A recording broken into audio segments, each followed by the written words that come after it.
Strong design starts with people. In this overview, we'll explore some best practice principles for every community sport or recreation facility.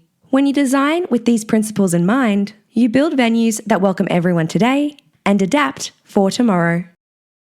This video is for club committees, project managers, and anyone designing community sport and recreation spaces. Before we begin, ponder these thoughts. How will your facility serve all users? How can you make a facility safe and future-proof? What does universal design really mean? In this video, we'll walk through the key design principles for planning new or upgrading sport and recreation facilities. Good design starts with understanding everyone who'll use the space, including those across a range of genders, abilities, and cultures, so that the facility you end up with is welcoming, safe, and functional for the whole community. Use these principles alongside building codes, council guidelines, and sporting specifications to future-proof your project, enhance safety, and keep high participation levels. Engaging a qualified designer can translate your ideas into practical plans. Let's dive in. A fit-for-purpose facility aligns its scale, layout, and amenities with the sports, competition levels, and user groups it will serve. Think about what is appropriate for your activities and community. A new Olympic-sized venue would be nice, but is it appropriate and can your club cover the maintenance costs? When creating a fit-for-purpose facility, factor in equipment needs as well as active transport and parking, and build in flexibility so the facility performs year-round.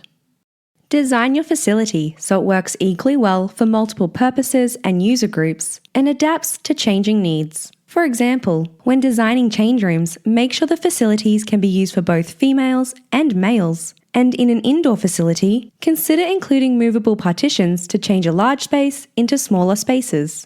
With space becoming a premium, single sport facilities are becoming rare and multi-use and shared facilities are more common.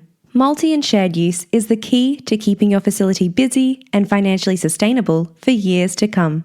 Look beyond your own sport. Seeking out opportunities to share your facility with sports and clubs that have similar requirements is a great way to spread costs and build community ties. A cricket oval that doubles as an AFL ground, a tennis court being used for pickleball, and a pool that offers swimming and aerobics are all common examples of how compatibility can benefit a range of people.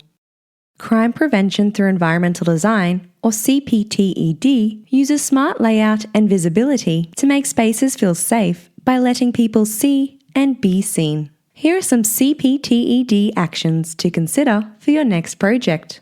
Clear sightlines from surrounding roads and footpaths. Open, well-lit areas to discourage unwanted behaviour, and clearly legible entry points to your facility and clubhouse. Safety starts with the basics. Build in accordance with the relevant occupational health and safety standards, then double-check the details that keep every user out of harm's way, including things like non-slip surfaces and suitable ventilation, clearly marked unobstructed emergency exits, simple, consistent signage, and accessible first aid and fire equipment within easy reach. Total accessibility means people with disabilities can access every area open to others. Use the Built Environment Checklist to audit current accessibility in your environment and to map future improvements. If your facility is not yet totally accessible, your club can use this checklist to prioritise your upgrades. The best way to build a facility that people will love is to design it with them, not for them. Invite a diverse range of people from the community into the process from the very first sketch. Their insights turn good ideas into spaces that work well from day one and keep working well as needs evolve. Universal design asks one simple question: can everyone use this space with the same ease? It's a philosophy applied across many areas of life, from products and environments to experiences and buildings, with the goal of making them accessible and usable by as many people as possible, regardless of individual differences. Essentially, it's creating a design for us all. Many clubs are concerned about engaging a design specialist or implementing universal design principles due to the associated upfront cost. However, smart, inclusive choices made early often saves money by avoiding costly retrofits or operational bills. Implementing best practice design principles creates a facility that welcomes more people, attracts more participants and visitors, and strengthens financial returns.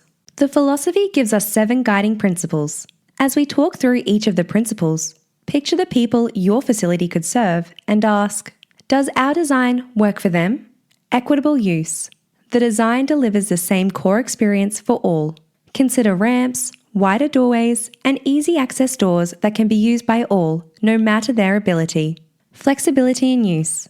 The design accommodates a wide range of individual preferences and abilities. Consider where adjustable or multiple height facilities may make it easier for users of all heights. Simple and intuitive. Use of the design is easy to understand. Make sure pathways throughout the facility are clear so it is easy to know where to go. Perceptible information. The design communicates necessary information effectively to the user, especially considering sight, sound, and touch.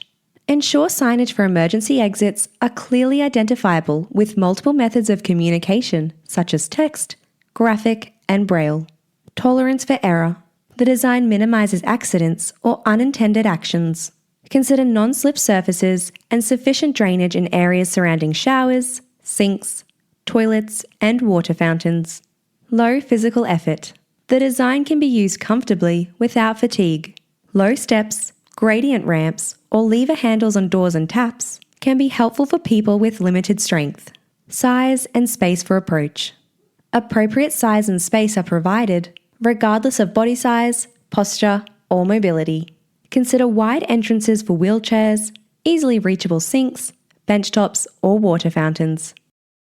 Great facilities remove barriers, welcome diversity, and future-proof community sport. Keep these principles at the heart of every decision during the design process when planning for new facilities or upgrading your existing facilities, and your club will thrive for decades to come.